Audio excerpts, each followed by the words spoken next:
ஓம் சாய்ராம்.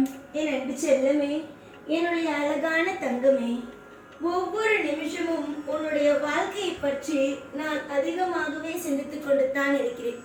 நீ நினைக்கிறாய் உன்னுடைய வாழ்க்கையை பற்றி சிந்தித்து ஒரு விஷயத்தை செய்து கொடுக்க ஆள் இல்லை.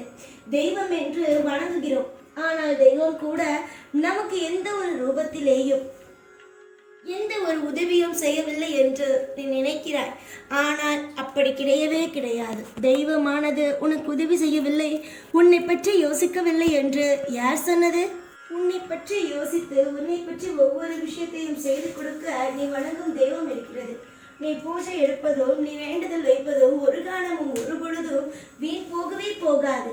நீங்கள் தான் ஒரு விஷயம் நடக்கவில்லை என்ற அடுத்த நிமிஷமே என்ன செய்கிறீர்கள்? நம் வாழ்க்கை இப்படி ஆகிவிட்டது, பூஜை எடுத்ததெல்லாம் வீண், தெய்வத்தை வணங்கியதெல்லாம் வீண் என்று நினைக்கிறீர்கள். ஆனால் நீங்கள் பூஜை எடுத்ததும் தெய்வத்தை வேண்டியதும் ஏதோ ஒரு நேரத்தில் உங்களுக்கு நீங்கள் எதற்காக வேண்டினீர்களோ அதற்காக நிச்சயமாகவே தெய்வமானது கை கொடுக்கும். எப்ப பார்த்தாலும் கவலை நிறைந்த ஒரு வாழ்க்கையிலேயே இருக்காதீர்கள். நான் ஏற்றுக்கொள்கிறேன், உங்களுடைய வாழ்க்கையை சுற்றி அதிகமான கவலைகள் இருக்கிறது தான், அதிகமான துரோகிகள் இருக்கிறார்கள் தான். இவர்கள் எல்லாரும் சேர்ந்து உன்னுடைய வாழ்க்கையை கெடுக்க முயற்சி செய்கிறார்கள் தான். ஒரு பக்கம் காலமும் நேரமும் உன்னுடைய கர்மவினையும் சேர்ந்து உன்னை வாட்டி வதைக்கிறது என்றால், ஒரு பக்கம் இந்த மாதிரியான தீய நண்பர்களாக இருந்து கொண்டு தீய விஷயத்தை செய்து உன்னுடைய வாழ்க்கையை கெடுக்கத்தான் பார்க்கிறார்கள். எல்லாவற்றையும் நான் அறிகிறேன். எதுவுமே நான் தெரியாதது போல இல்லை, எதுவுமே நான் உன்னுடைய வாழ்க்கையில் பொய்யையும் சொல்லவில்லை. அம்மா, நீ எந்த ஒரு விஷயத்தை நினைத்து வருந்துகிறாயோ அது கூடிய சீக்கிரமாகவே உன்னுடைய வாழ்க்கையில் நடக்கும். எந்த விஷயம் நடக்க வேண்டும் என்று ஆசைப்பட்டு என்னை தேடி வந்தாயோ, இத்தனை நாள் நான் செய்து தருவேன் என்று நம்பிக்கையோடு இருந்தாயோ, அந்த விஷயமானது கூடிய விரைவாக உன்னுடைய வாழ்க்கையில் நடத்தி தரப்படும். எத்தனை பேருக்கு தெய்வங்கள் ஆனவர்கள் நேருக்கு நேராக வந்து பேசுகிறார்கள், நேருக்கு நேராக அவர்கள் இருக்கிறார்கள் என்று உணர வைக்கிறார்கள், செல் பார்க்கலாம். ஆனால் ஒவ்வொரு முறையும் நீ என்னை உணர்கிறாய், உன்னோடு தான் நான் இருக்கிறேன், ஒவ்வொரு விஷயத்தையும் உனக்காக நான் செய்து கொடுத்து கொண்டு உன்னை வாழ வைத்து கொண்டு தான் இருக்கிறேன் என்பதை உணர்கிறாய்.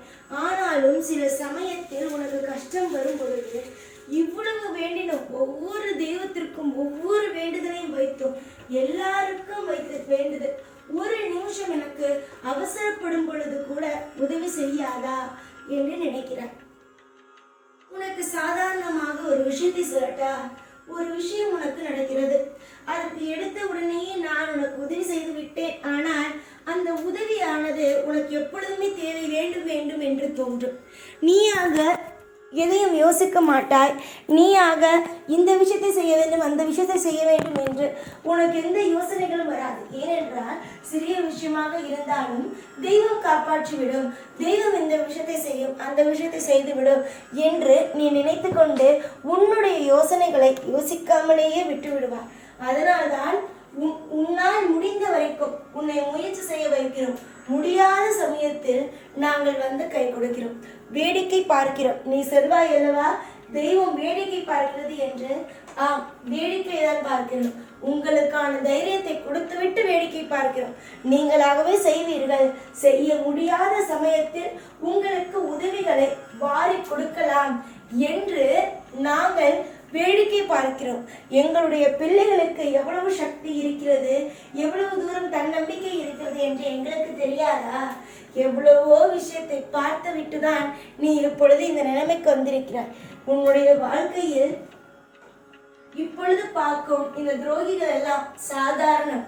நீ இதைவிட பல மடங்கு துரோகிகளையும் பல மடங்கான ஏமாற்றும் ஒரு குடும்பத்தையே பார்த்திருக்கிறாய். உன்னிடம் நன்றாக பேசிக்கொண்டே, நன்றாக பழகிக்கொண்டே, ஒவ்வொரு நிமிஷமும் உன்னுடைய வாழ்க்கையை சித்திரவதை செய்து கொண்டு இருந்த குடும்பத்தில் இருந்தெல்லாம் தப்பித்து வந்து இப்ப தனியாக ஒரு குடும்பத்தையே நடத்த ஆரம்பித்து விட்டார்.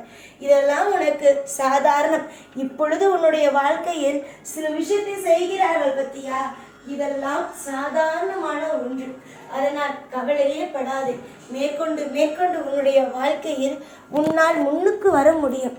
யாரெல்லாம் உன்னுடைய வாழ்க்கையில் உன்னை கீழே போக வைக்க வேண்டும் என்பதற்காகவே உனக்கு தொந்தரவுகளையும் உன்னுடைய வாழ்க்கையில் உன்னை வாழவே வைக்கக்கூடாது என்றும் உன்னுடைய குடும்பத்தை கலைக்க பல திட்டங்களை போட்டார்களோ அவர்கள் அனைவருமே திரும்பி பார்த்து இவளுடைய வாழ்க்கையை நமக்கு எடுக்க பார்த்தோம், இவளுடைய வாழ்க்கையை முயற்சி செஞ்சோம், இவ இன்னும் நல்லாதானே இருக்கா என்று அப்பொழுதுமே அவர்கள் வியந்து பார்க்கும் அளவுக்கும் பொறாமையாக பார்க்கும் அளவுக்கும் உன்னுடைய வாழ்க்கையை நான் இன்பமான நிலைமைக்கு கொண்டு வருவேன். புரிகிறதா? நான் உன்னுடைய அப்பா, அம்மா, நண்பன், உறவு அனைத்தும் நானே. ஏனென்றால் உனக்கு எதுவுமே ஒழுங்காக கிடைக்கவே இல்லை. எல்லாமே உனக்கு பிடிக்காத உறவாகவும் பிடிக்காத ஒரு நண்பனாகவும் தான் இதுவரைக்கும் கிடைத்திருக்கிறது தவிர எதுவுமே உனக்கு பிடித்தே கிடைக்கவில்லை. எல்லாமே விதியே. இந்த விதி கொடுத்துட்டான் தெய்வம், அதுக்காக வாழணும் அப்படின்னு ஒரு விரக்தியோடு தான் வாழ்றேன். உன்னுடைய அத்தனை விஷயத்தையும் தெரிஞ்சுன்னா உனக்கு ஏன் இன்னும் நான் எதுவும் செய்யாம இருக்கேன் அப்படின்னா கூடிய சீக்கிரத்துல எல்லாத்தையும் சேர்த்து தான் தரப்போறேன். புரிகிறதா? ஒவ்வொன்றாக கொடுத்தால் அது உனக்கு தெரியாது. ஆனால் கூடிய சீக்கிரமாக அனைத்தையும் சேர்த்து தரும் பொழுது உன்னால ஜீரணிச்சுக்கவே முடியாத சந்தோஷம் வரும். எப்படி ஜீரணிச்சுக்கவே முடியாத ஒரு கஷ்டம் வந்துச்சோ அதே போலவே ஜீரணிச்சுக்கு ஐயோ நமக்கா நம்ம என்ன பண்ணோம்னு இவ்வளவு தீவிரம் நமக்கு இத்தனை விஷயத்தையும் அள்ளி கொடுத்துருக்கு அப்படின்ட்டு நீ நினைக்கிற மாதிரி உன்னுடைய வாழ்க்கையில மிகப்பெரிய ஒரு சந்தோஷத்தை நான் வைக்க போகிறேன். நம்பிக்கையோடு இருங்கள். நீங்கள் தேடும் ஒவ்வொரு விஷயமும் என்னவென்று தெரிந்து அதற்காக உன்னோடு சேர்ந்து நானும் உனக்கு தெரியாமலேயே உழைத்து உன்னுடைய கர்ம வினையை பாதி நான் சுமந்து உன்னுடைய கண்ணீரை துடைத்து வைத்து உனக்கு தேவைப்படும் அனைத்தையும் உனக்கு தெரிந்தும் உனக்கு தெரியாமலும் கொடுத்து உன்னை இந்த நிமிஷம் வரைக்கும் வாழ வைத்துக் கொண்டு இருக்கிறேன் என்றால் கட்டாயமாக இனி வரும் காலமும் அற்புதத்தை நிகழ்த்துவேன் என்று நீ நம்பித்தான் ஆக வேண்டும். நீ நம்பினாலும் சரி, நம்பாவிட்டாலும் சரி, உன்னுடைய வாழ்க்கையில் நல்லது நடக்க போவது நல்லது நடக்க போவதுதான். இதை நிறைய பேர் பொறாமையோடு பார்த்தால் பார்க்கட்டும், கண் வைப்பது போல இருந்தால் கண் வைக்கட்டும். அவர்களுக்கு அதெல்லாம் கிடைக்கவில்லை, கண் வைக்கிறார்கள், பொறாமையாக பார்க்கிறார்கள். அவ்வளவுதான். எல்லாவற்றையும் உன்னை அசிங்கப்படுத்தி உன்னுடைய வாழ்க்கையை நரகம் போல ஆக்கியவர்களுக்கு மத்தியில் உன்னுடைய வாழ்க்கை நிதானத்தோடும்